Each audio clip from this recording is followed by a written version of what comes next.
A belated happy Diwali. I can still see some festive celebration decorations in the background, which is nice.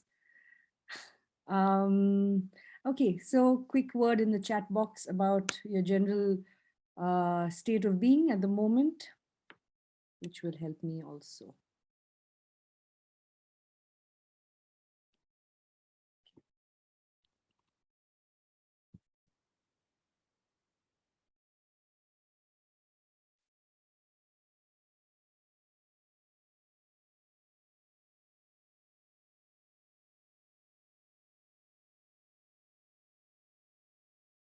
Some positive words, not something we see very often in a bereavement session.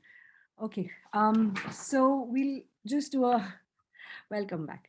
We'll do a quick summary of all the stuff that we talked about. We talked about grief being a natural response to a loss. We talked about the fact that the loss does not necessarily have to be death. Um, we talked about the different kinds of losses people experience in the illness trajectory, both the family and the patient. We also talked about the fact that grief is experienced. First of all, it's a whole human experience. It's a full body experience. It engages all your sensorium, your cognition, your emotion. And so it is more than just a feeling of being sad. And we also then went on to talk about the fact that attachment styles, your family structure, um, the amount of support you have in the community, whether you're isolated or not, all of these things have a huge impact on the way people experience grief. We walked into the area of the different theories that grief has now evolved to be seen through a lens of instrumental versus intuitive, not feminine and masculine. And we also talked about the different um, theories around grief, where we did touch upon Elizabeth Kubler-Ross's 5 stages. We talked about the fact that it's not experienced linear in a sequential manner. We talked about the theory of loss orientation versus restoration, after which we talked about William Worden's tasks of grief. I think a very important slide that if you need me to share again were the mediators of mourning, because they vary from person to person. It's only once you figure out the mediators of mourning that you can customize the help that you are offering somebody. And finally, we talked about anticipatory grief, complicated grief, and disenfranchised grief. I'm going to take a minute till the newcomers are settling. Do you have any questions or any reflections from the last session? Did anything in the session stand out for you? Or it could be a question, could just be a comment, an observation. It's been a week, I know.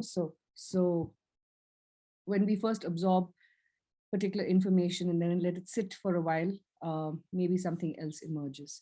So we'll just give it a minute. Anybody has any comments, questions, reflections? This is a good time to ask.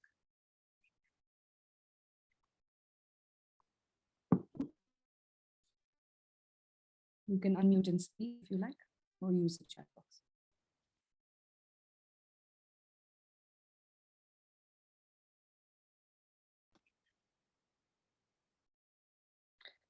Okay then, so let's dive right in. Today we are going to just finish up talking about grief a little bit more, and then we're going to take a deep dive into bereavement as a little area of study by itself. After which we'll do a little exercise together, and that's more of a immersive experiential learning exercise. Yeah. So let me just pull my screen up.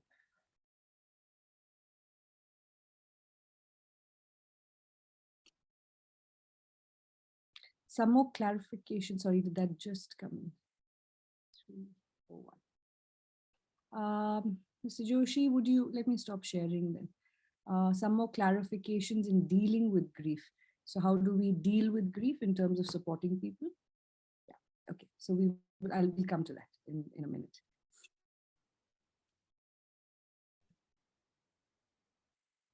All right. So unresolved grief, this is different from, I'm not talking about complicated grief. I'm talking about grief that has not been given space for expression of grief that has just not gone through the various stages, or grief that is stuck in a particular stage. These kind of manifestations, what do they look like in people?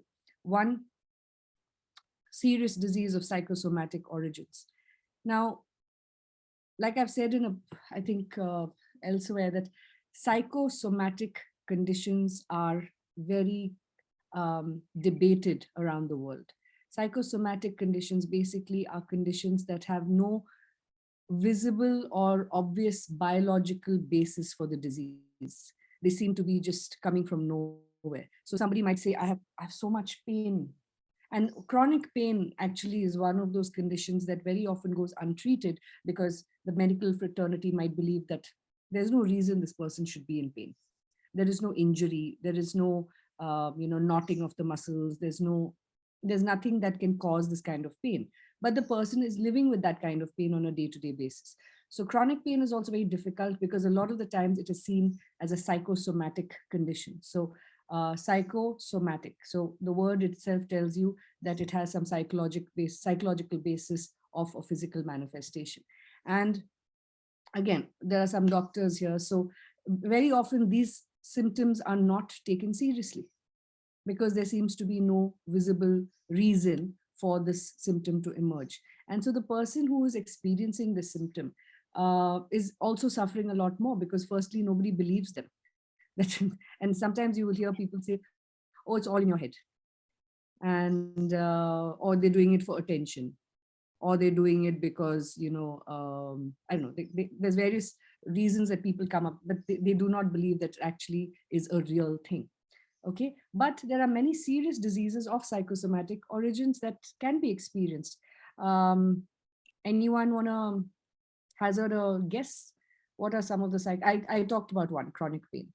What about other psychosomatic symptoms?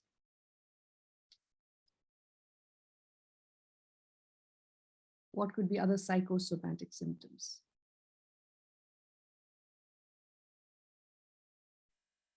Headaches, sometimes. Headache. Sorry, say again. Headaches. Headache. Yeah, Yeah. yeah, yeah. Headache. Some muscle stress also. And many patients have muscle stretching or spasm. Yeah. No, but this is symptoms being reported, but you cannot actually see a physical. You cannot actually see a physical reason for it, right? So, Mr. Joshi has talked about IBS, irritable bowel syndrome. But now more and more evidence is pointing out that it is very, very deeply connected to stress. And there's a lot of literature out there nowadays about the vagus nerve. And if you haven't if you haven't come across that, do look it up, because it's this nerve that I think it comes out in your 10th vertebrae of your spine, but not 10th. I think 10th. I don't know. I could be wrong about that. But it's this nerve that travels the whole length of your body. And it's not from up down, it actually gathers information from your body and relays it back to the brain. And so there's a lot of interconnection with the emotion and body and things like that. So sometimes there is science that we have not yet discovered. And that's what's revealing that some of these conditions actually have a very, very scientific connection also with other parts of the body. So there are various psychosomatic symptoms, and traditionally a lot of these symptoms were not taken seriously. We will talk about those symptoms in greater detail a little bit later. Okay, someone might appear stuck in a stage of grief. They're just angry all the time now. They're just sad all the time. Or somebody might just be in denial all the time, right? So I'd mentioned something like um, when the person says, yeah, I know this person is gone, but they haven't emotionally accepted that. So they have just maintained a shrine to that person. They've not given away the clothes. They've left the room as it was. All of those things. That person is stuck in that zone, and that's also a unresolved grief manifestation. Acting out behavior that is just self-harming, and not just physically, but also in other ways, where your high risk behavior, or procrastination, not getting to work on time, just not meeting deadlines, um, problems within relationships. And suddenly all of these things which were not a problem earlier have become a problem now. And this is something that you also see in very young children who have not been able to express their grief. Suddenly you'll find that after there's been a death in the family, or some serious traumatic incident like that, a child who was a good student, who was attending school, who had friends, suddenly does not, suddenly starts failing in class, suddenly starts becoming very naughty, is getting pulled up by the teacher.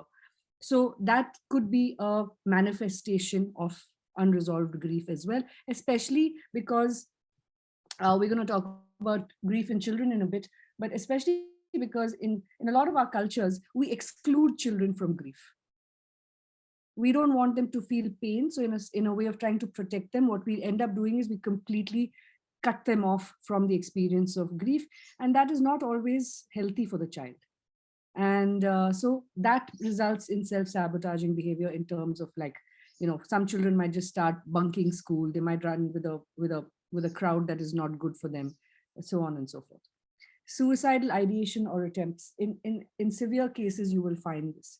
And especially when there has been an enmeshed relationship, like I told you, where one person was overly dependent on the other person, either for practical or emotional needs or whatever else that might be.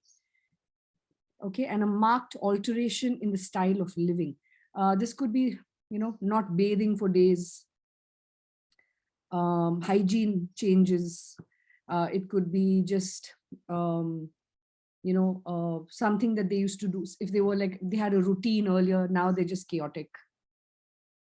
Or it could also, it could result in other alterations in style of living, in terms of, just completely uprooting yourself from somewhere and going somewhere else. Yeah. So that could also be unresolved grief manifesting. And disruption of important relationships, simply because, uh, I mean, there could be several reasons for this, right? It could be the fact that um, the person who has passed on is somebody who kept the peace in the family, or it's that, their anger towards what has happened is manifesting in other relationships. Okay, so there could be disruption in important relationships in that sense as well. And this is for those of you who are psychologists and therapists. These are some uh, evidence-based scales and questionnaires that you can use in order to assess grief in a more professional capacity. So these are some of the scales that are out there, which are tried and tested, and uh, these have been in use for a while. So I'll be sharing this PowerPoint with you, so you will have this information as well. Okay, grief counseling goals. So let's take a moment to pause and go back to the theoretical framework of grief, right? So we talked about William Worden's tasks of grief: to accept the reality of loss, to work through the pain, to start, re-engaging with life, and also to then um, spiritually relocate the person, right? So these are the tasks. Now, if you go by the tasks of grief, that's your clue for what the goals of grief counseling are. Okay, so how do you get someone to increase the reality of the loss? Let's hear from all of you a little bit. Sounds like a cruel thing to do, doesn't it? But how do I'm not going to go and say, listen, the person is gone. That's not how I increase the reality of the loss. What are the ways in which you increase the reality of the loss for somebody? What might be some of the most supportive ways in getting them to increase the reality of the loss, or at least their perception of the reality of the loss? And let's not think of this as professionals. Let's think of this as just human beings. How would you do this for somebody? Yes, Vaishali, please. You're on mute. You're muted. Yeah. So I just wanted to share that one of our uncles died in the family, and his wife, because she didn't want to accept the loss, she continued making her cup of tea and his cup of tea. And she would sit and drink her tea, imagining that her husband was there. So I think initially the family understood, but then it carried on for a long time. So finally, the time had to come when that had to be stopped so that she can get used to a new way of life. So it was very distressing for her, but it was also important mainly to maybe to do that. So I don't know if it's a way of uh, Yeah, absolutely. No, I mean, see, and this is so poignant what you just described, making that cup of tea. So clearly she was stuck in that stage for a while. And she's not ready to let go or to accept the fact that this has happened, right? And while she might have in conversation accepted that he's gone, this act shows you very, very clearly that she hasn't let go. It's not, and it's okay to let her do this for a while because it's actually not harming anybody else. But after a while, it is seeming a little bit pathological, right? Because it's keeping her stuck in that place, not allowing her to move on.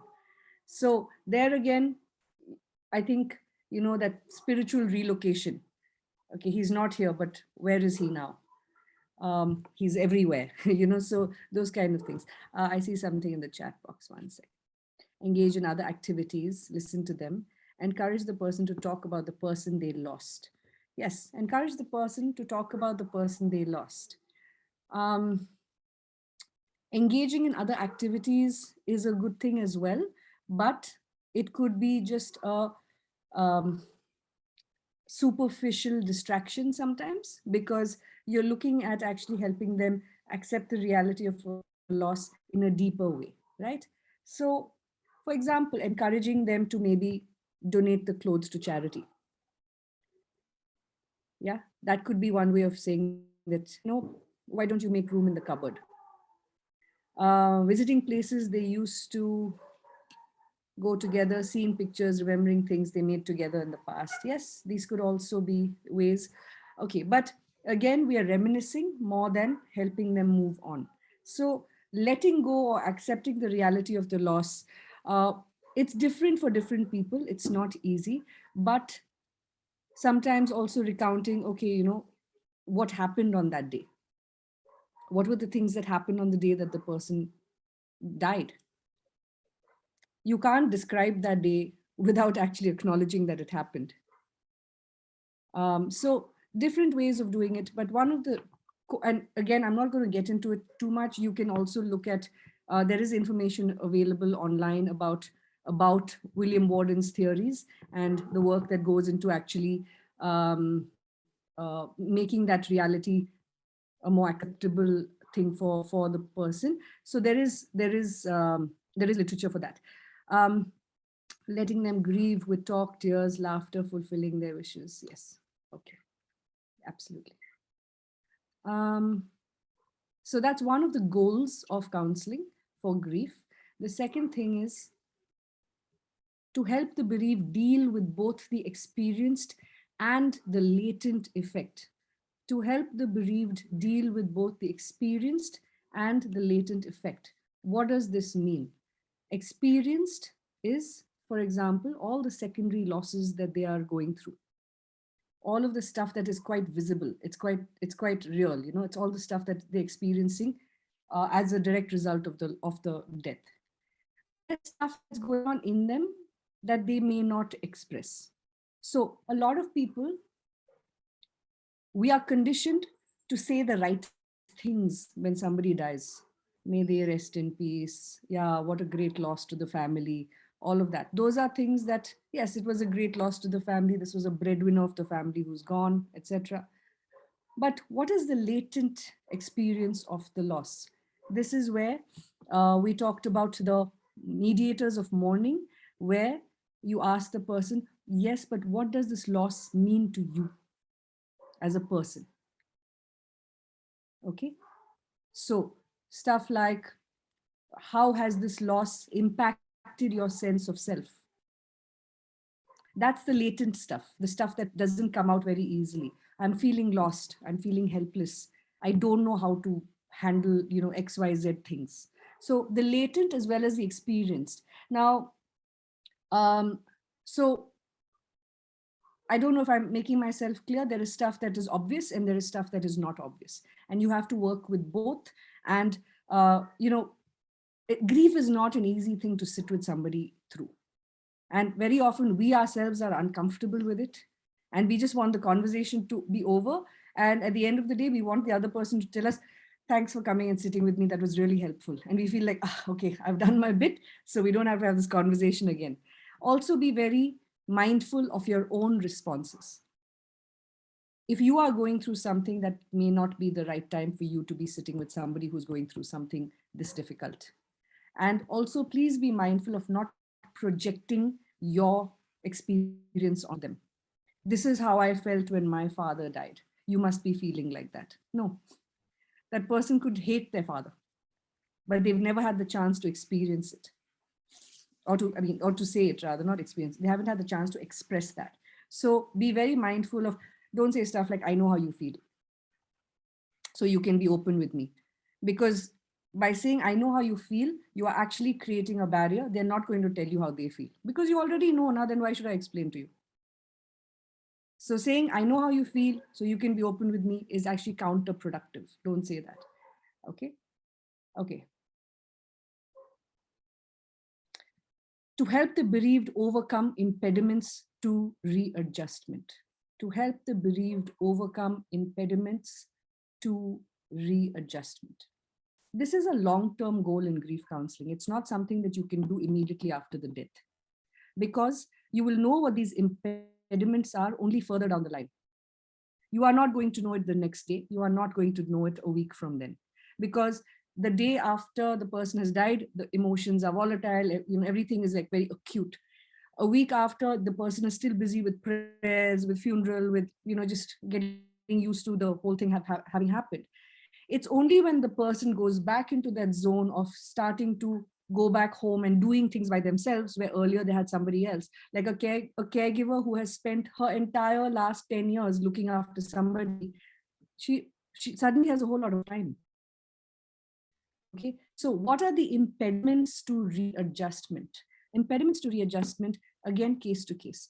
What could some of the impediments be? What could some of the impediments be? I'm not being able to readjust because.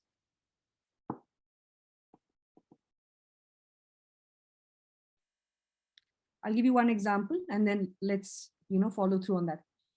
My last conversation with my father was a unhappy conversation.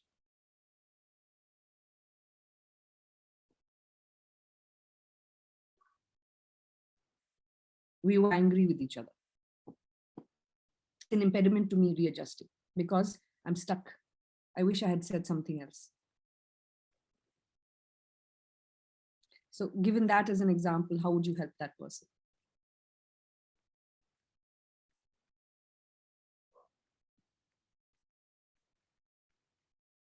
Yeah, because of the guilt. Guilt could be a serious impediment. Absolutely right, Maria.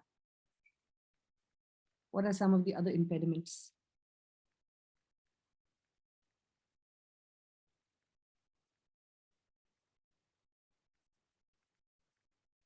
I never got to tell my person that I love them. Unsupportive family is a big one, yes. Shock is also an impediment. Shock, I wouldn't say shock is an impediment as so much so as sometimes shock is a protective thing. We feel shock because your body goes into this mode. It allows you actually to readapt better. Shock is actually, in a lot of cases, it's a buffer. Shock going into numbness and not being able to then engage, that's a problem. But shock in and of itself sometimes is a very, very protective mechanism that kicks in. Okay. I have never done anything by myself before. Absolutely, Sunita, that's a really powerful one. Guilt of not visiting the parents. Yeah. Okay, so we have a few things to work with. How would you help them overcome this? Yes, there are different psychological techniques, but I'm just saying not all of us have, degrees in psychology. So how would you actually, if you come across somebody like this, how would you help them overcome some of these impediments?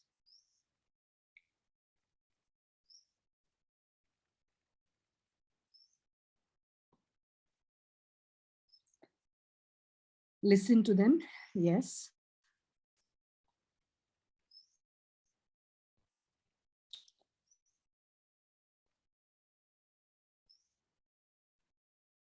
How does a parent overcome a teenage son's suicide? Oof.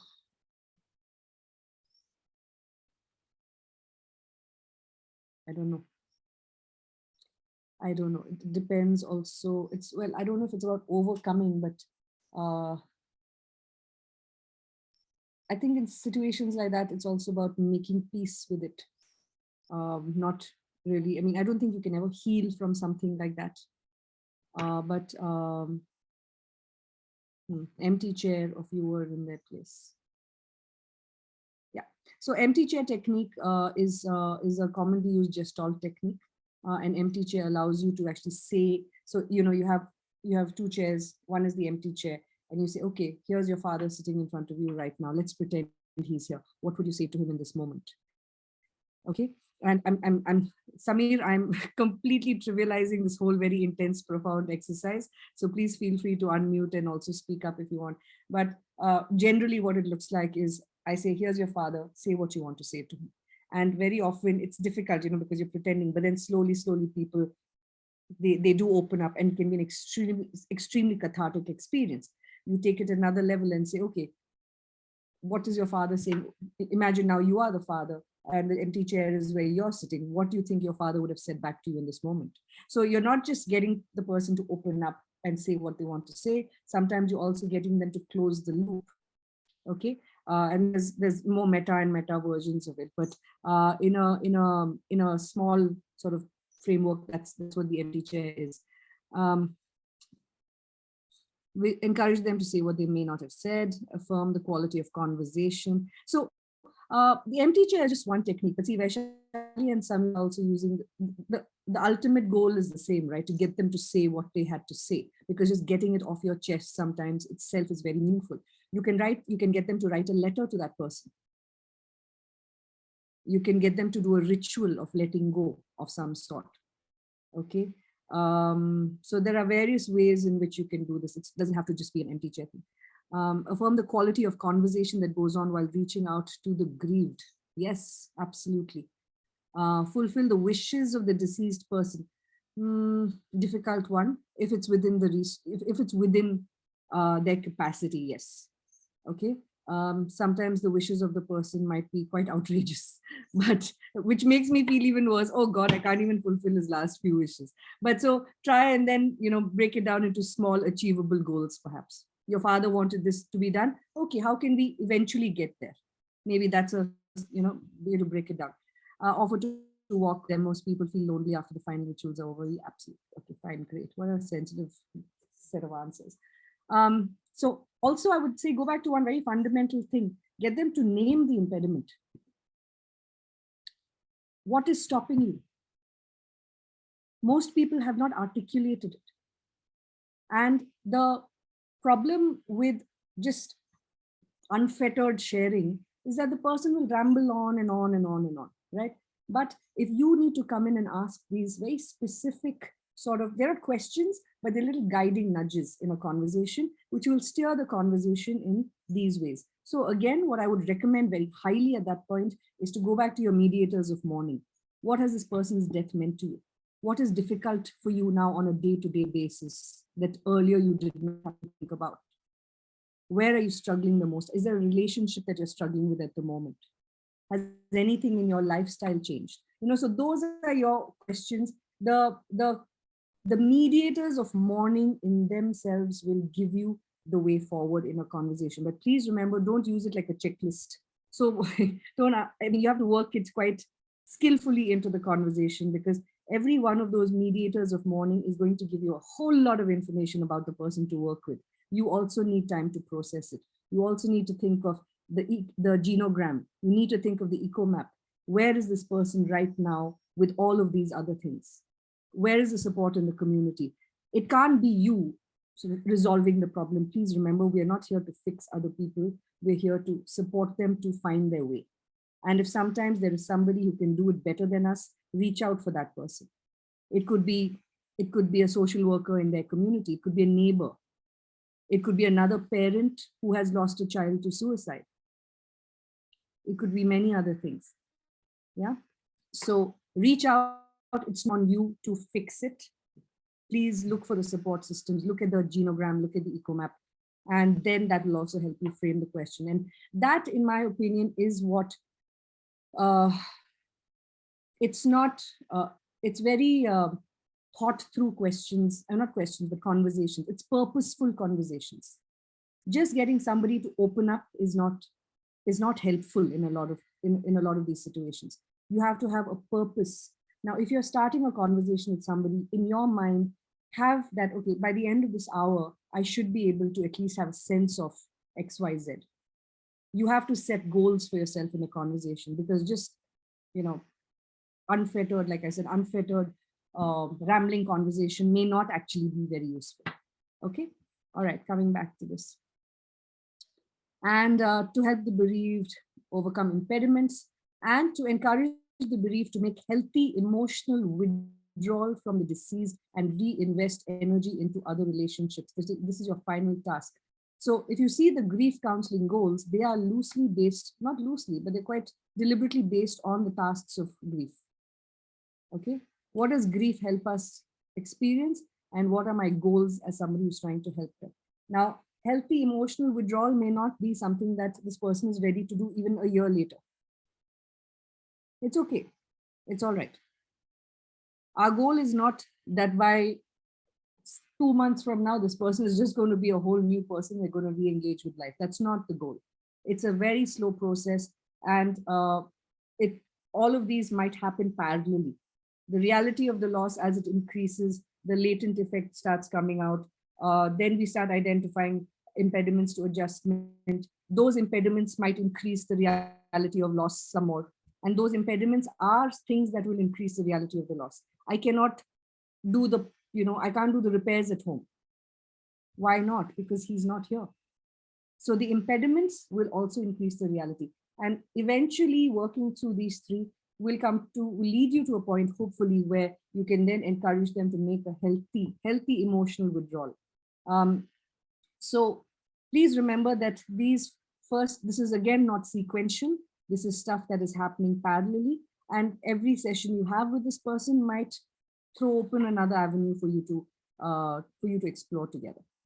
Okay, now grief management, Mr. Joshi, you were asking about this. How do we support people?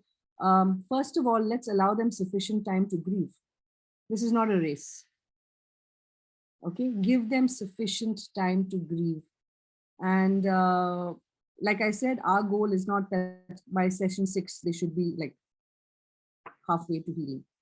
Most people resolve to a full level of functioning, around 1 year. Most people, again, there are exceptions to every rule. Some individuals and families need more time to accomplish the tasks of grieving. The family could be extremely dysfunctional. Therefore, they take longer. The individuals may basically disengage with the family. There may be what we call a de-individuation of people. I know so many families that everything was about the illness. Now that illness and that person is no longer there, they spend the last 3 years only engaging in conversations about the illness. They don't know how to have a conversation about anything but the illness. And your entire life is geared towards, Acha, when will you come so that I can go do this? I have to take on a second job because I have to pay for this. Those kind of things. Suddenly the dynamic has shifted. So depending on the kind of family, which is why we said that families who have clearer, open channels of communication, they tend to bounce back faster because they're in it together. A lot of families, what happens is the person who has died and the people who are left behind, they all, they wander off in different directions to lick their wounds separately. Some people will find support groups, someone will find some friends, somebody will, maybe reach out and get into another intense relationship with somebody. And there is somebody who might become a complete, substance user. They start drinking or whatever else. So people, how they pull away from one another or come together after grief will also determine the time taken by the family. Also, individual members in the family have different equations with the person who died. So some might get back to it sooner. some might not. Some people also, remember, are more instrumental. So you see them doing all the problem solving and, okay, I'll get the paperwork in order, I'll get the bank accounts closed, I'll make sure that this happens, all of that. And there's someone who's just sitting there like shell shocked, not being able to move. Please don't think that the person who's doing all the problem solving activity is not grieving. Somebody who becomes a complete workaholic, they're instrumentally grieving. The problem there becomes that we think that they are the strong ones. And so more and more in the family gets dumped on them. You seem to have it together. So you know what? Why don't you look out for your little brother who's not doing that well? You seem to have got it together. So, and what we don't realize is that we're burdening and burdening and burdening that person so much that at the end of it, they might have a breaking point maybe 2 years down the line. And it's been 2 years since the death. So we don't even associate this breakdown with that event. That's also called delayed grief. And people who hold back their emotions, they immerse themselves in instrumental ways of dealing with it. Suddenly you'll find a delayed reaction 2 years later, and you don't know where the hell it's come from. It's grief that has just been processed differently and people have not recognized it. So if you find, this is also lifestyle change. Suddenly somebody is just, at work all the time. That's a lifestyle change. It could be an instrumental way of grieving. So please don't just pay attention to the ones who are sitting in a corner and crying. Please also pay attention to the one who's being extremely strong, because that is their way of coping. Okay.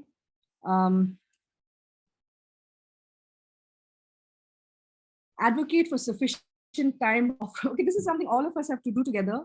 It's taken years for maternity leave to go to a sufficient period of time. But this is something that all of us, especially as human beings who experience grief, we need to understand that when someone is bereaved and is grieving, it's really important. We can't expect, some people might say, no, I need to go back to work in order to just feel human again or to feel normal again. But also understand that the person may not be in that space to actually do that level of work. So we need time off from work, or at least from the more difficult tasks, while we are going through a process of grieving. And this is something all of us need to advocate for in our own organizations, in our own institutions. And like, for me, I think sometimes the phrase self-care is very, it's a loaded word for me, because when you say, take some time off for self-care, you're putting the onus of care on that person who's already struggling. What am I doing as an institution to ensure that that person is actually able to get self-care? Hey, why don't you go and get a head massage? Why don't you go and get a pedicure? Why don't you have a spa day? Or why don't you, go outside and take a walk? This person may have a very, very full life at home, where she's looking after the children, she's looking after the in-laws. She's not going to have time to take a walk outside and watch a good sunset. But we, as the institutions and organizations, need to give them the space. Very often it might just look like having a safe room in your hospital or in your organization, where someone can just go in there and cry for half an hour and come out. It's something they can't do at home, something they can't do anywhere else. So the idea of having a safe room in your institution, it doesn't have to be like this massive, luxury room. It can be a little, a storeroom size room where there's a bed, there's a chair, and people who really need that time off can just go there. Some people just need to go take a nap. So think about these ways in which we can actually offer self-care to somebody, not just say, go look after yourself, because they're not able to do it if they don't have the time to do it. So that's something else that we should probably, those of us who have access to, who are in the administrative sections, need to think about that a little bit. And sure, we don't want the work to suffer, but we certainly don't want the person who's doing the work to suffer even more. Okay.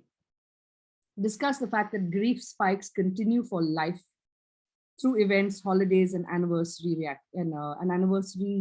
reactions. Yeah. So grief, like I said, it doesn't go away, and you will have those spikes. It could be a place that triggers it. It could be a smell of a perfume. It could be the smell of something cooking you associate with this person. It could be so many things. And for a lot of people, sometimes they have this very searching behavior. Like for years, I felt that, people on the street were my mother, or somebody resembled her, or I'm drawn to, the idea that, okay, if I go and hang out where she used to, whether it was a particular library or whatever, I would feel close to her. But the thing is that it also spiked a lot of grief in me. And maybe that was also cathartic. So the fact is that grief will spike. Nobody is failing at healing. If they're doing well and suddenly they have a day when they just can't get out of bed, it's absolutely fine. And you need to normalize it for the person and say, you will have days when you will feel like this. It's okay. Okay. Now, there are many myths, and by now I think we know that we don't grieve only death. Anyone who cares can grieve, even a healthcare worker who's not related by blood to the family. And it's not just an emotional reaction, it manifests socially, emotionally, cognitively, physically. And we really cannot control where grief surfaces. Yeah, it could happen on a bus on the way to work. And we don't slowly and predictably recover. It is a very uneven process. And it does not mean letting go of the person. We have continuing bonds. The nature of the bond will change. And grief never ends. People just learn to live with loss. And grievers are best left alone. No, they need opportunities to share memories and receive support. Okay. And I'm just going to take a minute to stop for a second, check in with all of you. You want to do a quick 30-second walk around your room and come back, or you want to just stretch a little bit, please do it. Want to go get a cup of coffee or a glass of water, you can do that now. We're going to be talking about children, and after that we'll go into bereavement, and then we'll go into a discussion. Okay, so let's take a minute. Come back as soon as you can.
Okay, shall we get back to it?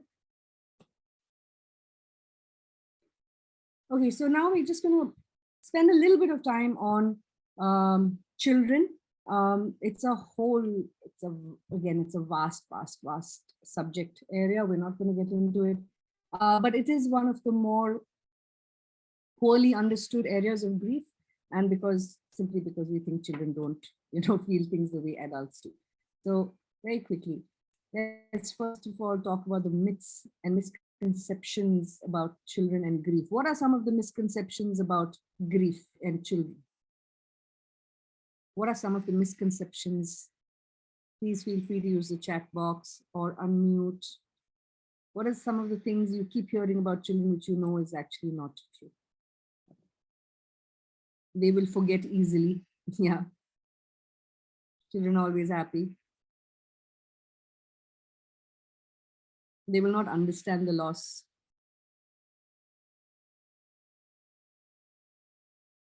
Children don't understand death and dying or grief. Easy to readjust. Yeah. Yeah. Yeah.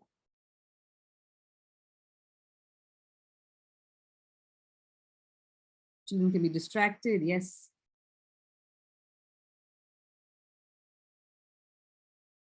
Okay, keep them coming. We're all on the right track. One, we believe that children are too young to understand. They don't know what's going on. We believe they must be protected. Children should not be around death and dying and illness and those kind of things that are associated. So we want to protect our children, and sometimes we distract them. We think we can distract them from this. They don't feel grief the way adults feel it. Big one is for us that what do I even say to a child? I won't say or do the right thing. This is a big barrier. It actually stops a lot of us from even talking to a child about a loss that they have experienced. I might upset them if I talk about the person. Society reinforces that.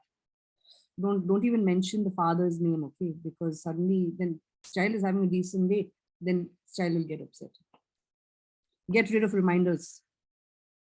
Anything that reminds the child of the person who has died, better to get it out of the way. Otherwise, simply the child will remember it and they'll cry and they'll be upset and all kinds of things will happen.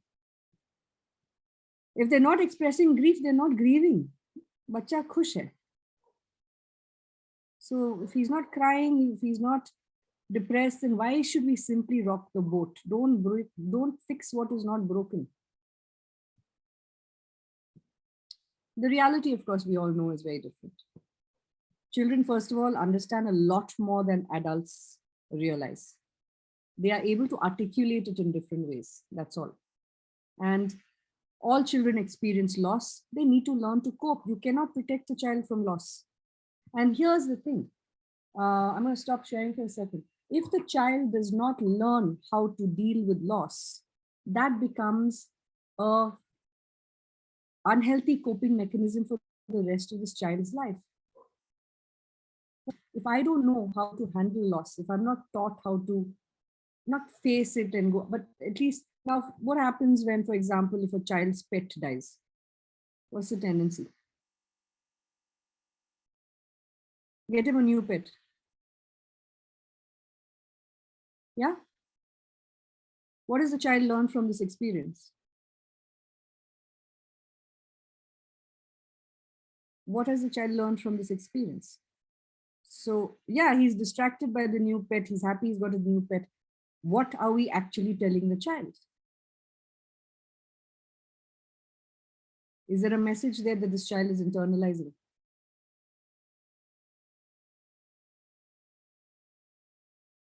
Replaceable also, it doesn't deserve time and attention. It doesn't, and move on. Don't upset everybody with your tears. It's like a band-aid, right? So we don't learn then that the vocabulary of grief is never given to us. I'm not feeling good about this. Okay, don't worry, we'll just get you another pet. It's all right.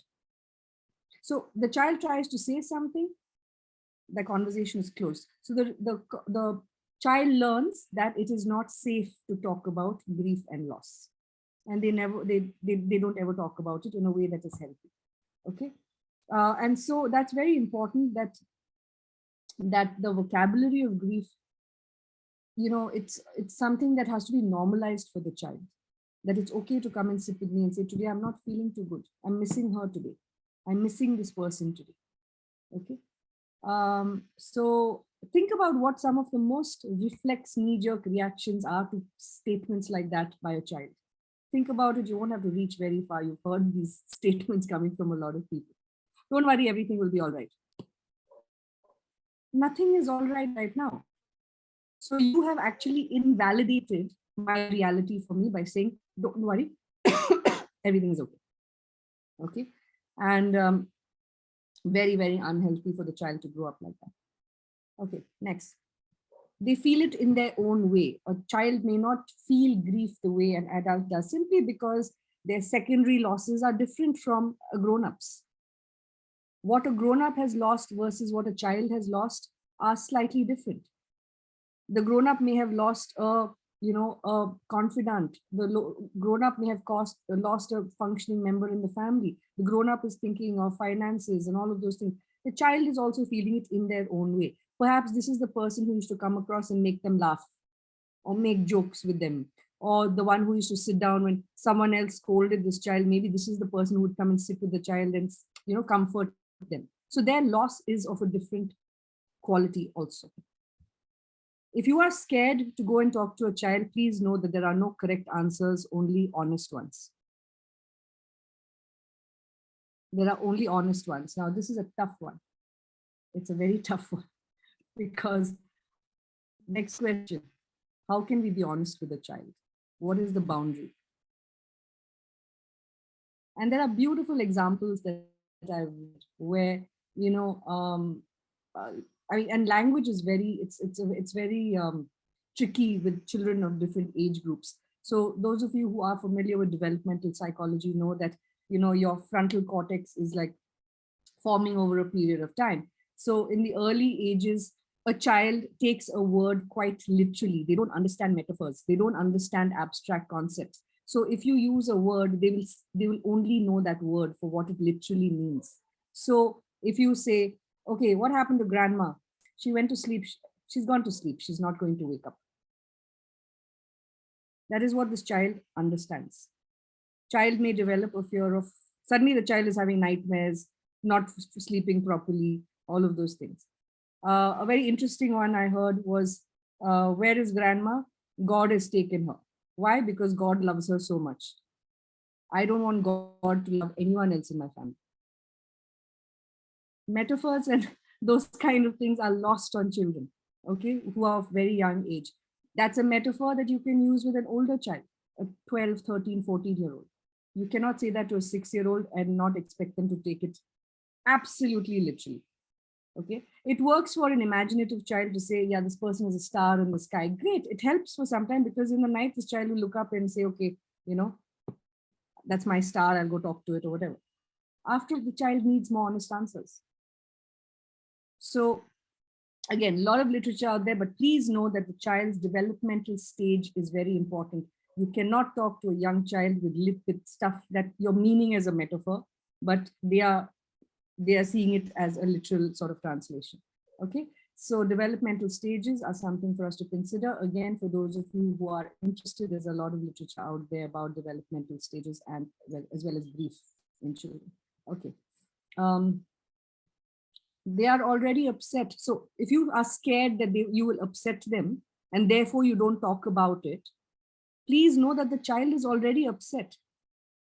You are not, this child is not like, some goldfish who has forgotten that this person has died, that you are reminding them. The child is living with that reality. It's a natural part of grieving. And if you discourage a person, or if you take away reminders about the person, what you're telling the child is that it is wrong to think of the person who has died. So don't do away with the reminders. The reminders, let them be there. The reminder could be a watch that that belonged to the grandfather that he gave his granddaughter. It could be something else. It could be a piece of writing that they did together, whatever. But various things that mean something to the child, don't take it away from the child, because you're basically telling the child you are not allowed to think about this person. And they may not know how to grieve the way adults do, but they may be delaying it to avoid upsetting others. You'll be amazed at how children will bottle up their emotions when they see adults around them upset. And then it'll come out later. Okay? And they may not know how, because no one has taught them how to express their grief. No one has given them the safe space to express their grief. Okay? Again, developmental concepts. I'm just going to lay this out a little bit more in detail. Children go through a series of stages in their understanding of death, depending on their developmental stage. And understanding the stages of development will help guide you in terms of the content and the timing of your communication with a child. I love this picture. This is actually a picture of, this is a little boy that I used to work with in the children's palliative care unit. And he had a very severe, autism, as well as he had actually witnessed, no, he had Down syndrome, I'm sorry, and he had witnessed his father murdering his mother. And would come to the clinic primarily for the management of his Down syndrome, but he would have this absolutely every now and then very, very violent outbursts. And whatever words of articulation that he could express were were filthy words, were like abusive words. And I remember sitting down and checking with somebody because an older lady would bring him. So I said, where is this child's parents? Father's in jail for the murder of the mother, and this child has witnessed it. Can you imagine what is going on with this child? Anyway, so that picture is one of the things he would like to do. Is he would like to hold on to people's hands when he's feeling anxious, and he wanted, for example, he wanted my hand to be on his chest. So he lead us to do those things. So I used to get children also to trace their outline of their hands in my book, and he wanted me to outline mine on top of his. So even emotionally and artistically, he wanted that sort of backup support. So that picture is actually quite special to me. So what do children need?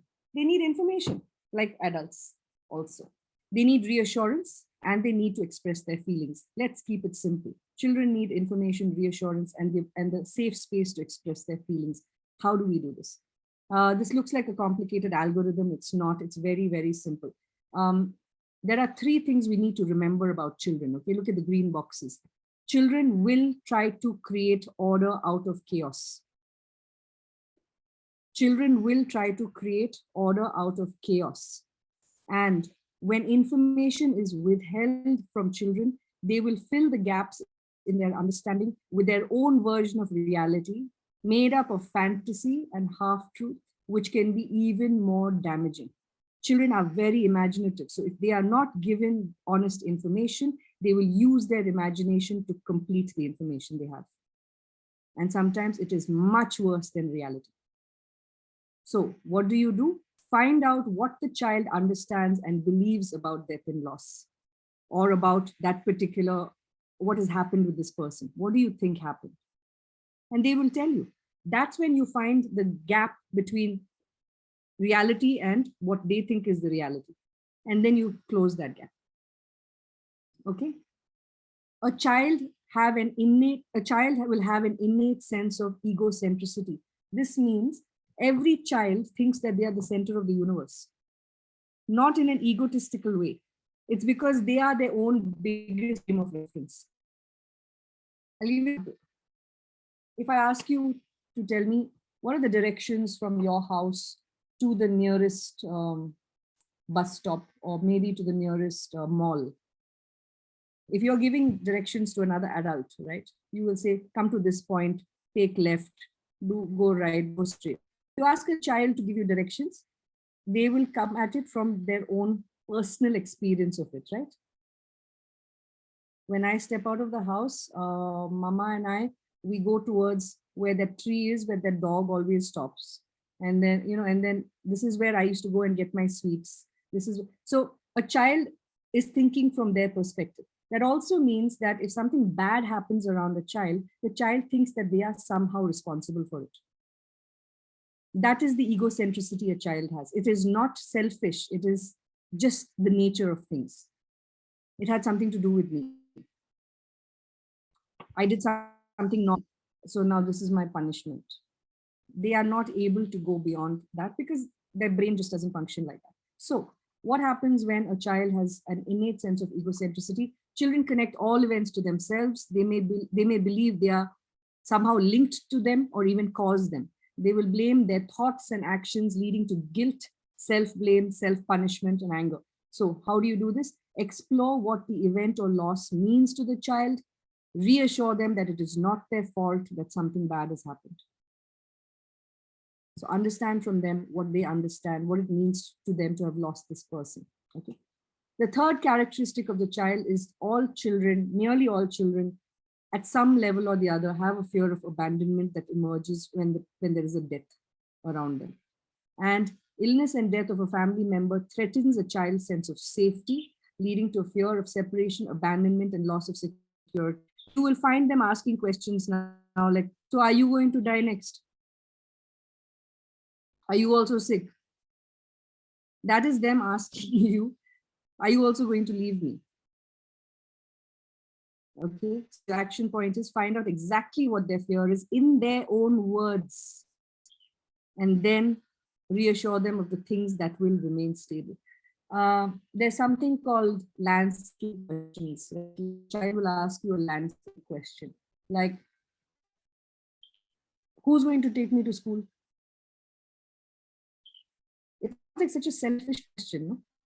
Or when there's two siblings, the one sibling has died. And this is something, we didn't do the section on invisible patients because I wanted to split grief and bereavement here. But you'll have a child, one child has died, and suddenly you'll have the other child come and say, so now can I have all his toys? What is your instinctive reaction to that? What is your instinctive reaction to that?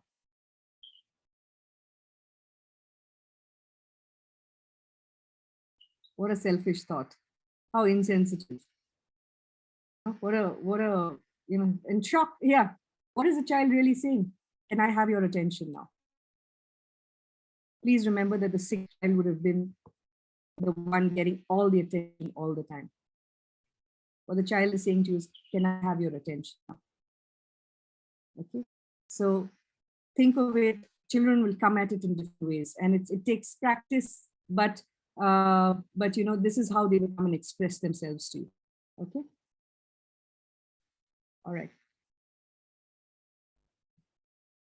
Okay, so we'll just, I saw Senior unmuting. Senior, did you want to say something? No, ma'am, actually your sound were breaking. So. Oh, sorry. Is it okay now? It's okay now, it's okay now, just for a moment. All right. It's clear now. Thank you. All right. So let's talk about bereavement.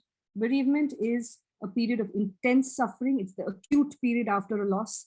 And it is a time when there is impaired interpersonal and social relationships in the family and amongst caregivers. I'm going to go through this a little faster. So intense suffering, this is a time when you have impaired interpersonal relationships. It is also a time associated with elevated risk to mental health, morbidity, and mortality. So elevated risk to mental health, your health, physical health, and very often it is also a time where increased risk of mortality. You see this a lot in older couples. You find that when there's an elderly couple and one person has died, it's not uncommon to find that the spouse dies very soon after. Maybe, even in a few months or years or whatever else. 10 to 20% have a very difficult time integrating the loss. That could lead to complicated grief, etc., depression, anxiety, all kinds of other issues. Okay. Now, immediate loss of the person. We've talked about secondary losses. A lot of what I'm going to show you now is going to be familiar because we've already talked about it in the grieving process. Secondary losses, role as a caregiver, support of the care team. So I have lost the person, then I have lost, now I'm no longer a caregiver. So who am I now if I'm not a caregiver anymore? The hospital team used to be such a big part of my life. They are not part of my life anymore. And that nurse who used to come home, she doesn't come over anymore. That is also a loss. Further losses of hopes, dreams, income, roles, so many other losses. And each of these require adjustment and adaptation. Okay. What are some of the emotions we feel at bereavement? We feel sadness, of course, anger, numbness, panic, anxiety, relief for some of us, and sometimes guilt. Okay. And anger is a particularly difficult emotion because social attitudes do not encourage people to express anger in positive ways. And it is a very difficult emotion to express anyway. It's a very powerful, it's a powerful and very difficult to contain kind of emotion. Okay, we don't know how it will go. I mean, when you're crying, someone will come and comfort you, but if you're angry, you're not going to get that same sort of support you would get, right? In fact, people are going to come and say, what are you so angry about? I mean, really, you're making this about yourself. And what happens is many cope with anger without expressing it. What then happens is that it's also very difficult to express anger against the sick and the dead. We talked about this. If you're a caregiver and someone is struggling with a disease, with an illness, with loss of mobility, with pain, etc., and you're angry, what's everyone going to say to you? Typically, what happens? What do we hear from people?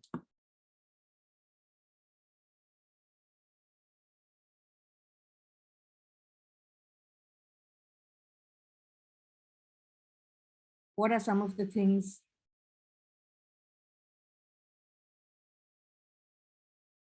that you will hear? Insensitive? Okay. That you're not caring? Yeah, exactly.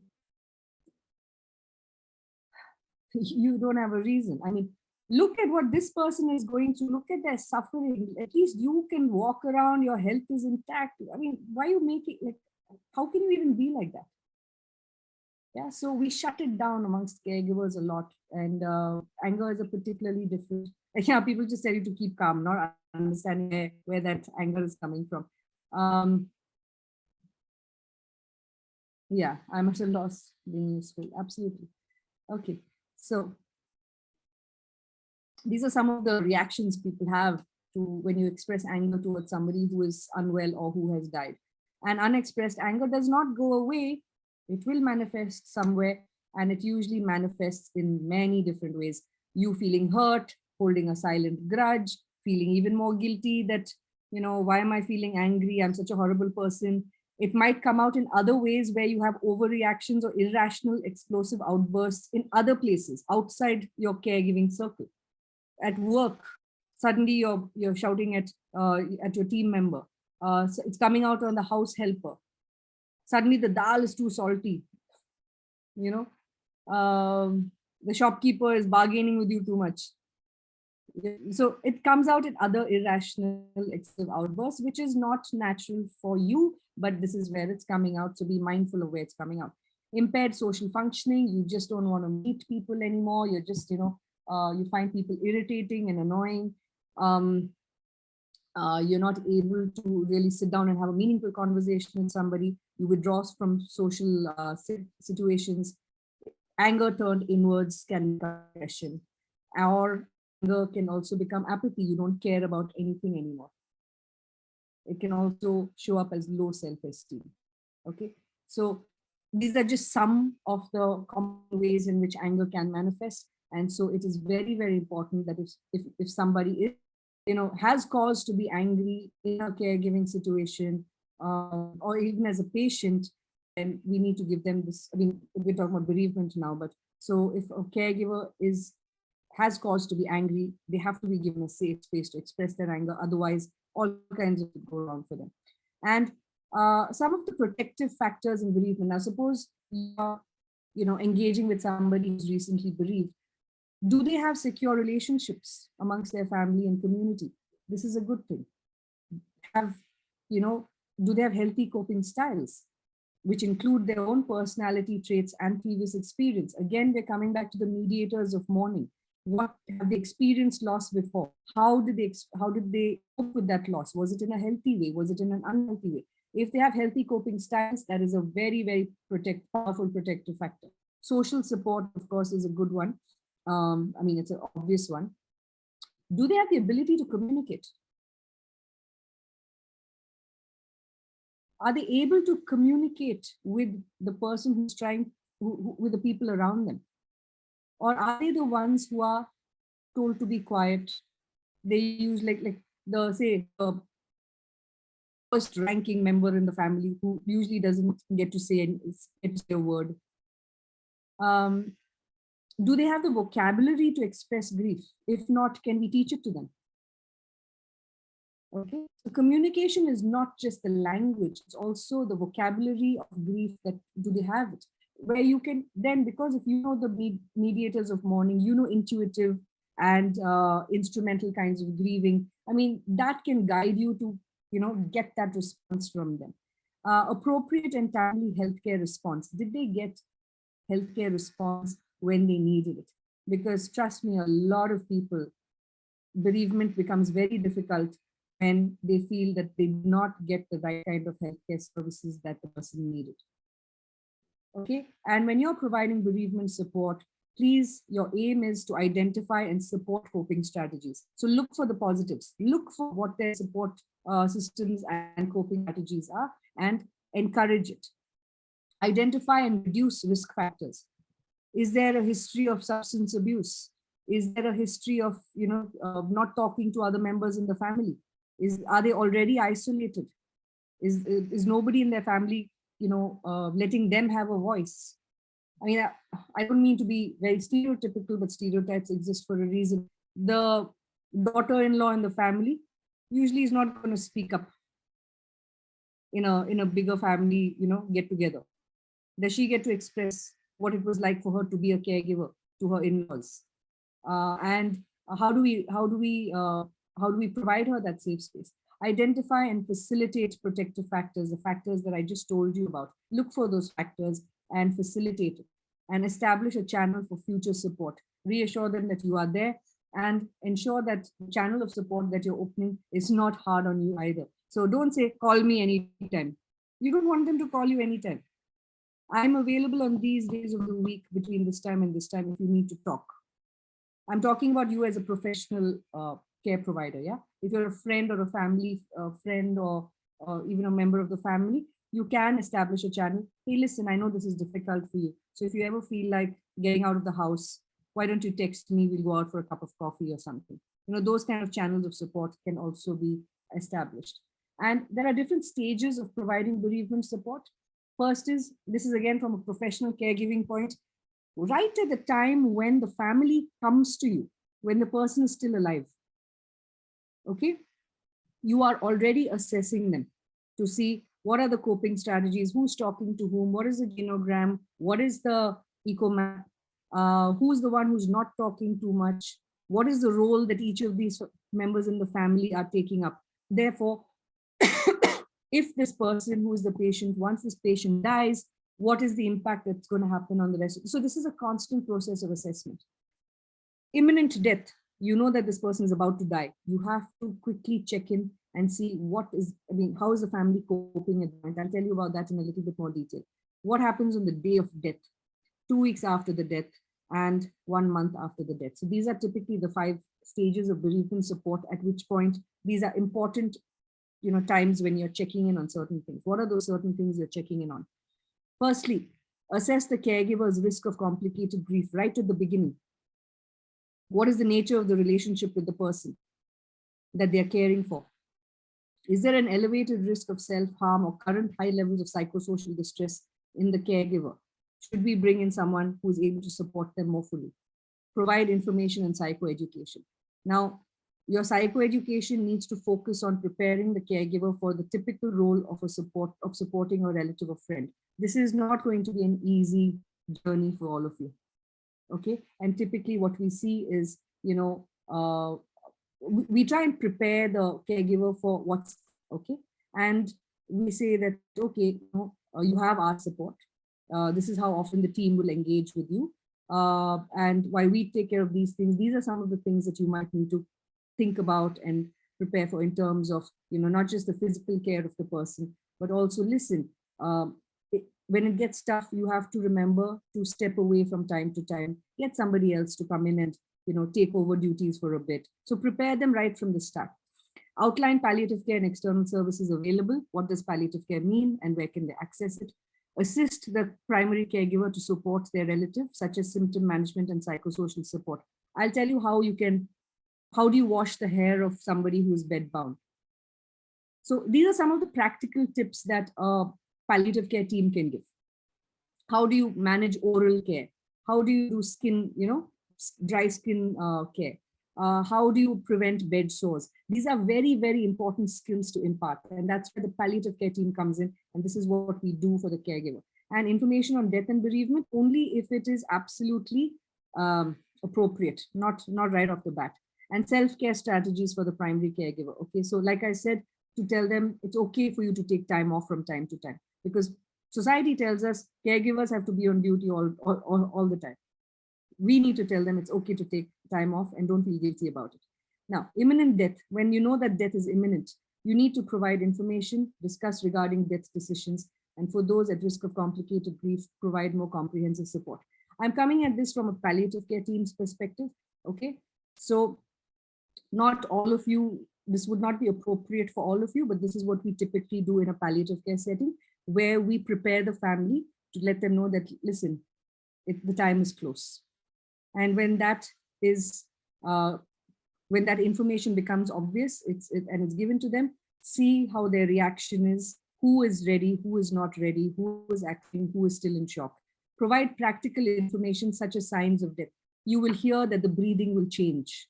It's what, it's the breath will become slower, but you might hear a rattling sound. That's because the person's swallowing function is diminishing. It's nothing for you to be afraid of. It's not causing further distress. You might find that the person is no longer responsive. That's okay. They're not in pain. That's the kind of information that we give. And funeral arrangements, I wouldn't call it funeral arrangements, but this is a good time to check with the family. Who do you want here? Now is a good time to call XYZ members of the family. Where would, okay, right now this person is here.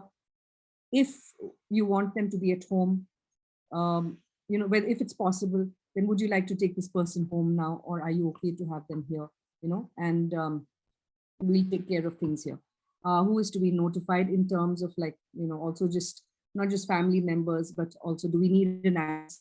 Do we need to notify somebody in the community, etc., etc.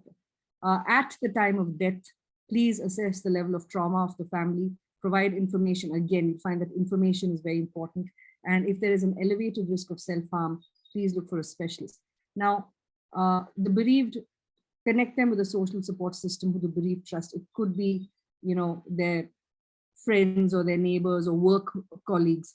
It could just be the palliative care team itself, assisting the family in filling in so do practical stuff for them so that, that gets taken care of. They're not running around thinking of that.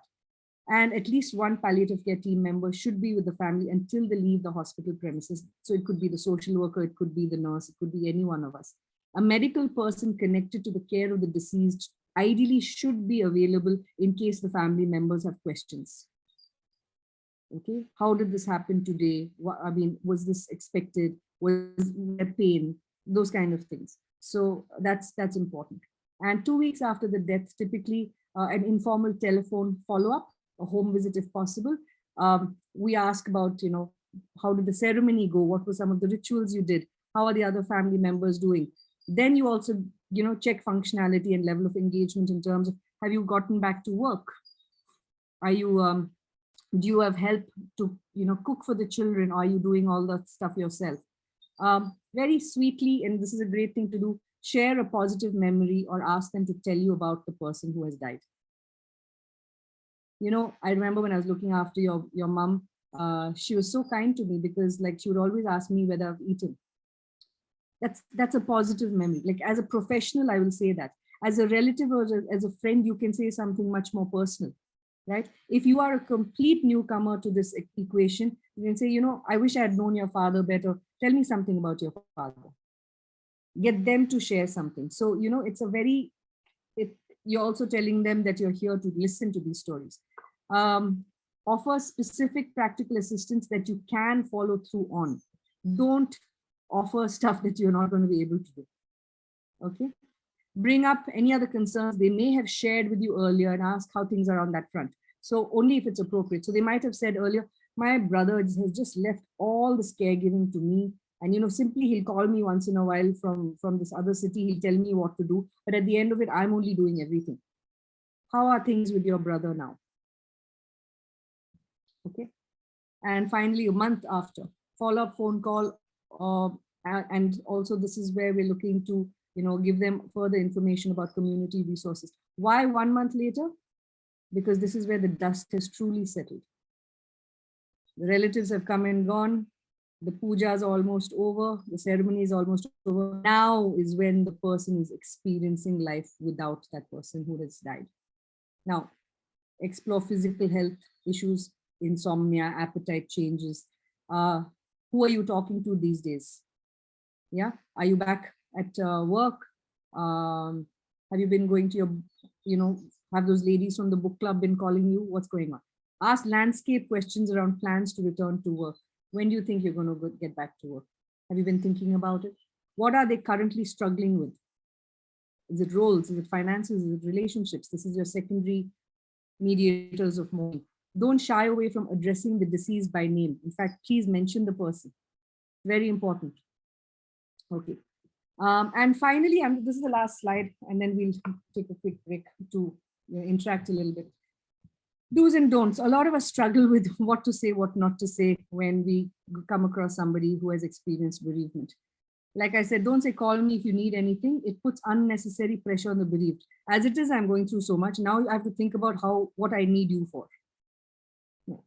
Offer specific forms of practical support that you think they may need help with, that you can definitely do, like babysitting the children, making an evening meal for elderly parents, picking up groceries. Offer to do those kind of things, which is not too hard for you, but is also something that they will actually benefit from. Don't make them think about, hey, call me if you think of anything you need me for. Don't give them more stuff to think about. Okay. Don't avoid taking the deceased person's name. Again, I've said this before, share a happy memory, kindness. If you don't know them personally, ask them to tell you something about the person. Don't rush in to say something for the sake of it.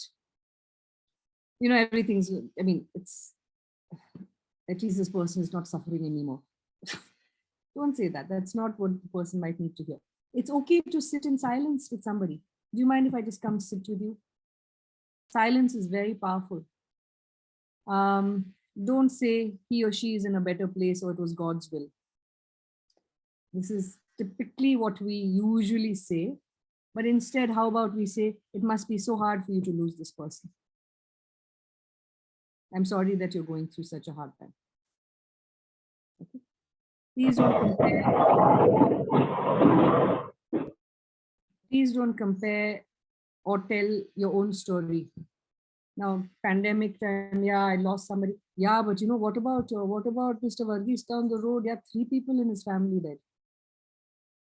This is not a time to compare their loss to somebody else's loss or to your own loss. It's very tempting in an attempt to empathize with somebody. Sometimes it's very tempting to tell your story. Maybe it's not the right time. Think about whether it's the right time, whether this is the time that they need to talk more than you. Okay. And please remember that grief and depression are 2 very different things. Grief and depression have common characteristics like intense sadness, fatigue, sleep and appetite disturbances, low energy, loss of pleasure, difficulty concentrating, overwhelming emotions that interfere with the ability to cope with everyday stresses. These are commonalities.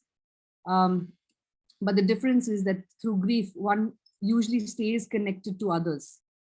But in depression, there is a loss of connection from other people. Okay. And I love this quote. It says, grief, I've learned, is really just love. It's all the love you want to give, but cannot. All the unspent love gathers up in the corners of your eyes, the lump in your throat, and that hollow part of your chest. Grief is love with no place to go. I do disagree with it in some ways, though. It's not always love. Sometimes it's unresolved, messy feelings also. Okay, I'm going to stop sharing now. We have 7 minutes. And let's take a breather. I was going to do a very intense exercise with you, but I think, Senior, I'll skip it. We'll go out on a more light note. Okay, so we are at the end of grief and bereavement. This is just a trailer to grief and bereavement. So I hope you have information that is useful and also information that will guide you to explore this area more, because it's a deep and vast area. So we have a few minutes. I'll just throw the floor open. If I've missed out on something, if you have some questions, if you want to share an experience, please go ahead.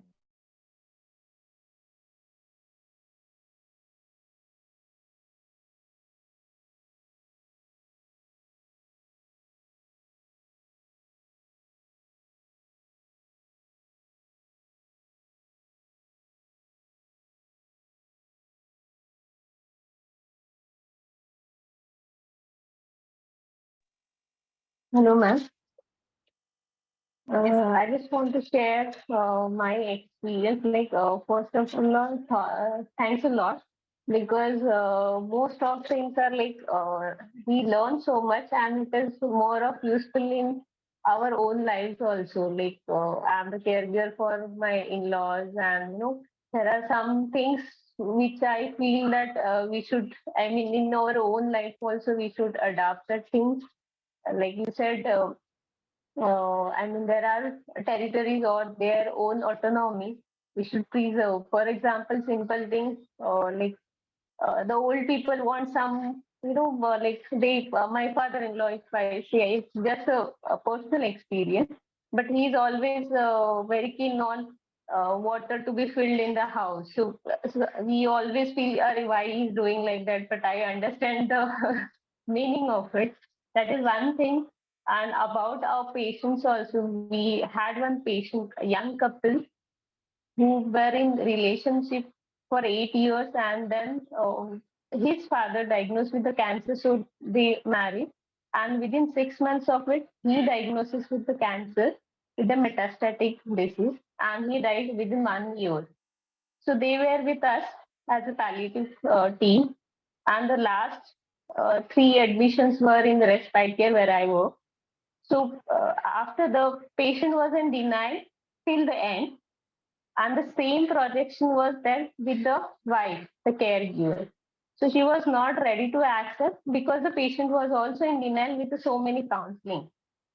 So when he died, she was having a very great difficult to accept, and she used to come here when the anniversaries were there, when his birthdays were there. So she used to come, sit here, cry for some time, and go. And now, after 3 to 4 years, the frequency is coming down, and she is now started some, her routine. So what you mentioned about the spirituality, about the grief and bereavement, which we don't think about basically. So here I can find in her case, it is not only the physical or emotional, it is more than that. There is a part of spirituality also which comes, which we never think. That is one experience while all these sessions were going on. This I remember this case actually. Thank you, Tanvi. Thank you. That was so resonant. I also just want to mention something that how do we help someone relocate somebody spiritually? Maybe I should add a slide about that. Is we talk about legacy building, and we also talk about ways in which you can. So you hear about people starting scholarships in names of the people who have died. You have a award in somebody's name. Some people just go plant a tree and they go take care of it. It is a way of symbolically placing them somewhere, and you get to do something good in their name. It is a way of also continuing bonds, and it is also, it gives you a it gives you some sort of a tangible way in which to reconnect with them or to do something meaningful on a yearly basis. So there are different ways in which we can do that legacy sort of exercise also, which will continue that bond. I'm looking at questions that we have in our chat box. Okay. If the other, yes, there's plenty of books on grief. I would start by saying, look at Family-Focused Grief Therapy by David Kissane. I'll send it through Simia. There's also a more recent book called Grief and Bereavement in Contemporary Society. It's a mixture of research and practical interventions. A little bit heavy, but it's very, very useful if that's something that you're seriously pursuing.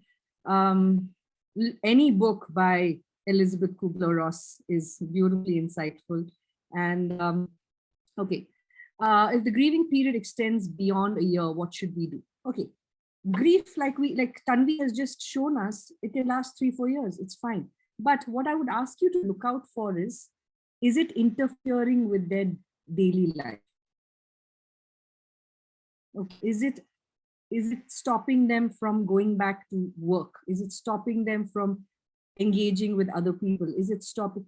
If it goes beyond a year, yes, please bring in some professional big guns for this, because you could be dealing with depression or you could be dealing with complicated grief. Typically, what we say is we don't we don't screen for depression within the first 6 months of a loss.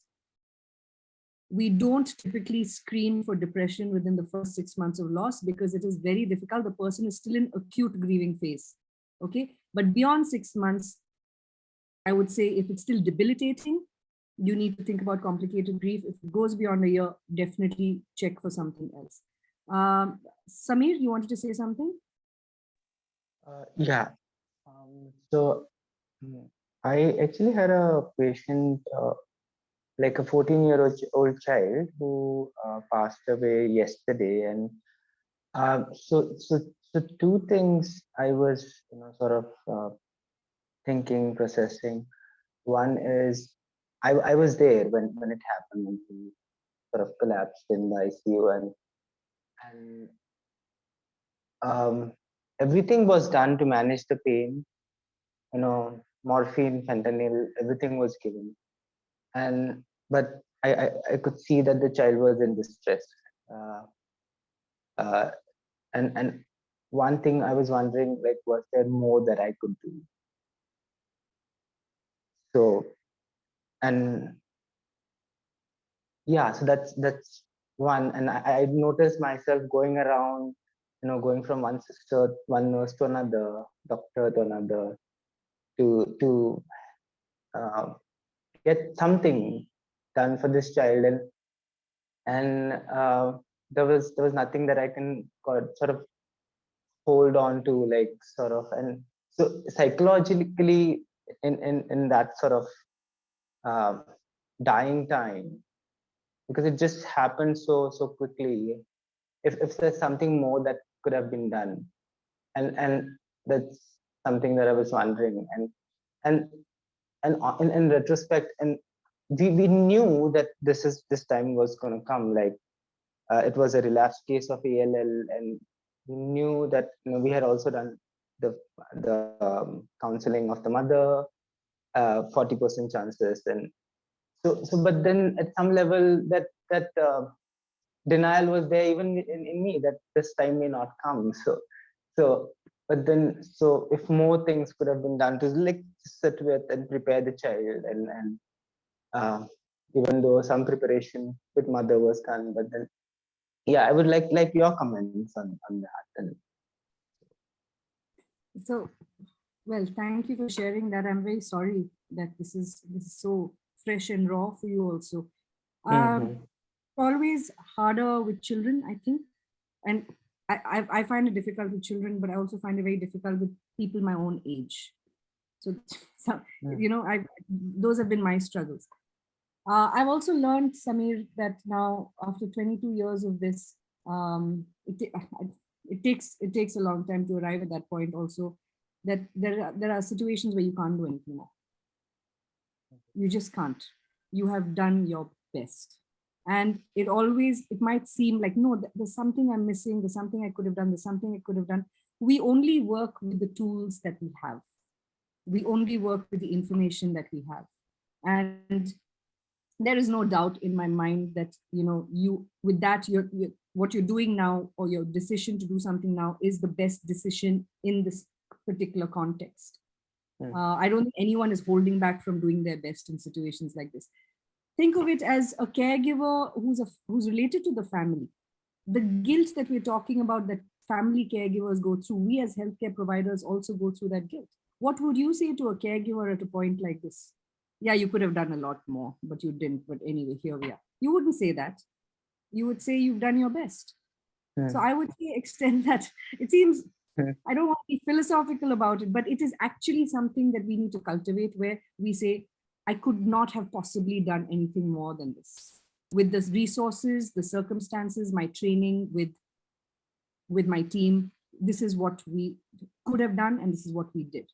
And sometimes there are intractable symptoms. You can't always alleviate pain. You cannot always alleviate breathlessness. You cannot always alleviate all those distressing symptoms. There was a woman we took care of. She was so petrified of needles, but her most distressing symptom was that she was vomiting constantly, and we couldn't control it. She vomited up to 50 times a day. And it was just intact. By the end of it, when she died, we were like, God, but thinking, what could we have done? What could we have done? What could we have done? She wouldn't let us take a blood sample because she hated needles. And by the way, nausea and vomiting is a very complex symptom because there could be many triggers for it. It could be, something in your stomach. It could be something in your inner ear balance. It could be something, a memory. So nausea is caused by a lot of things. We didn't know what was causing it. So I've experienced quite a few deaths of children, and I would say that, especially with the children, it was very, very difficult. But extend the compassion that you would extend to a family caregiver to yourself also. And I really hope you are able to, say to yourself that it's okay sometimes. It's not okay, you're going to live with that pain, but you're also grieving is from what I'm hearing. So be kind to yourself. I'm just going to move on to the next question because I'm mindful of the time. Which words should be used initially and should not be used? Initially, soon after the death, Amit, or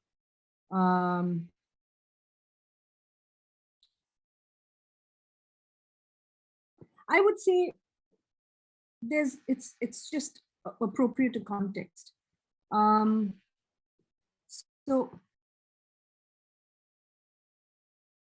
So the thing is that it varies from person to person, and we use a lot of euphemisms, right, about death and dying. The person has passed on, the person is no longer with us. We cannot somehow to say this person has died seems like a very crass thing to say, right? But sometimes you have to use the word death to bring home the reality of a loss. Your father died last week, because you say your father passed away last week, is no longer with us, you are still skirting around the subject. So I would say the words you use will depend on the context, the age of the person, and how ready they are. Do they have protective factors around them, or do they have a support system? So it's a little bit of a mixed bag, but you'll have to assess that as and when, on a case-to-case basis. Sorry, Hadassah, you have your hand up. Yes, ma'am. Am I audible? Yes. Yes. So my question is like, I lost my mother 3 months back due to cancer.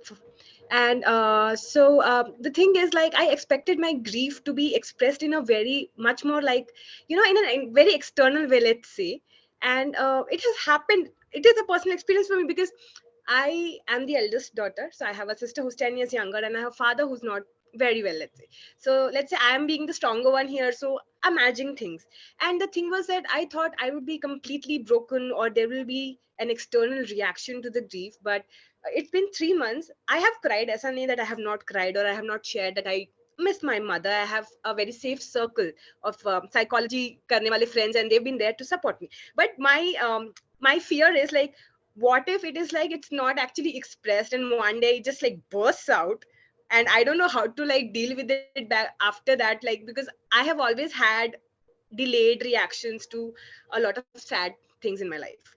So if that happens, how do we manage or predict, okay, this is the breaking point, or this is the point where maybe, this is the time I need help, or anybody else needs help, then this sort of situation happens when they are not openly showing their grief.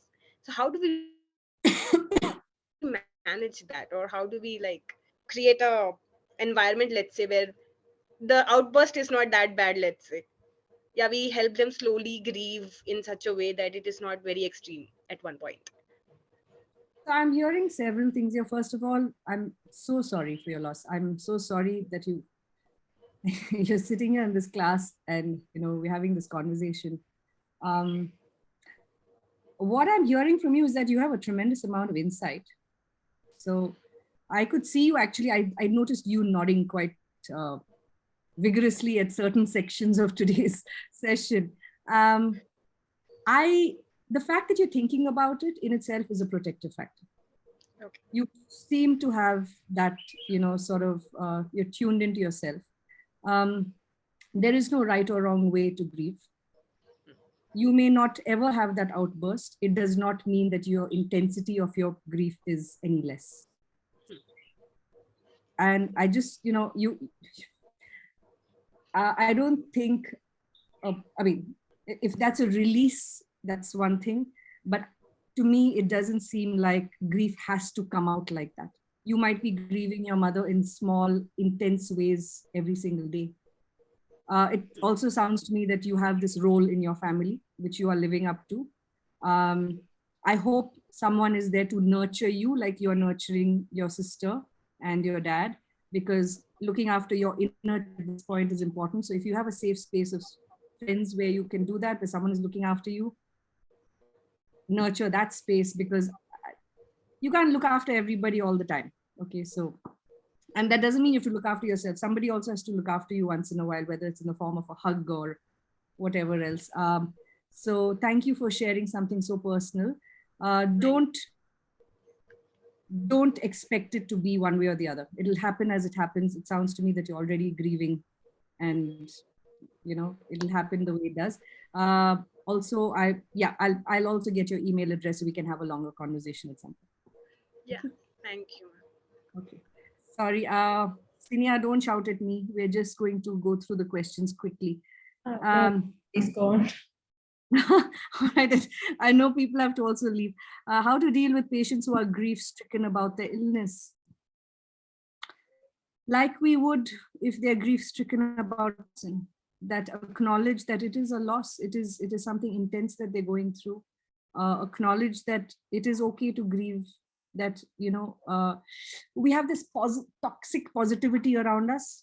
Be strong. Come on. You can fight this. We have a rhetoric of war around illness, where we say you have to battle it, you have to fight it, you have to survive it. I would say, again, coming back to Amit, get rid of the war language, because what it tells us is you're only a winner if you beat the disease. Does that mean people who don't beat their disease are losers? So I would say get rid of the toxic positivity, and like, it's important to be positive, but not this pressure that we put on patients to say, no, don't talk like that, you're going to be fine, don't worry, those kind of things. I would say, as a starting point, let's mind our language around people who are suffering. We need to acknowledge that they're suffering. Only then can we acknowledge their grief. So I would say, let's start with that. Again, much longer conversation. I'm happy to have a longer conversation with you later. How to deal with fights between siblings after the death of the father or mother, where one brother blames the other, accusing him of not taking good care of the loved one who died. What is not true? Looks like this caregiver lost the father and also the brother. Yeah. So basically what is happening, this is a very common scenario that we see in a lot of families, where always there's one person who is doing the heavy lifting in terms of being there on a day-to-day basis. You have the person who's also sitting far away, who's probably also very guilty that they're not there in person. So these kind of very powerful,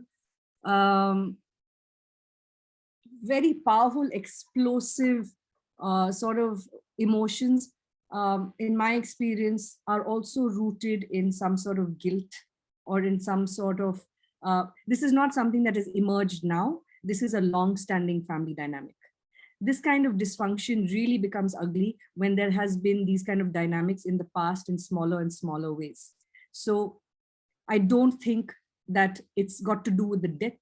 I think it's got to do with a lot more preceding it. This is not a problem that may be fixable, but maybe you need to go a little bit deeper. Have these siblings always disagreed on stuff? Have they had a competitive or combative sort of dynamic before? So that's going to give us clues. And what is their style of communicating? I think here, if you're a psychologist, look at transactional analysis, because the way people communicate can either escalate or de-escalate an argument. What is the language that they use with one another? Is it a language of blame and defense and blame and defense? Or so maybe one way to start is to help tune the language to a different, less, but that only will work if they want to work things out. It's not going to work if only one person wants to work it out. So again, that's another. Okay. All right. Okay, I think the end of it. Okay.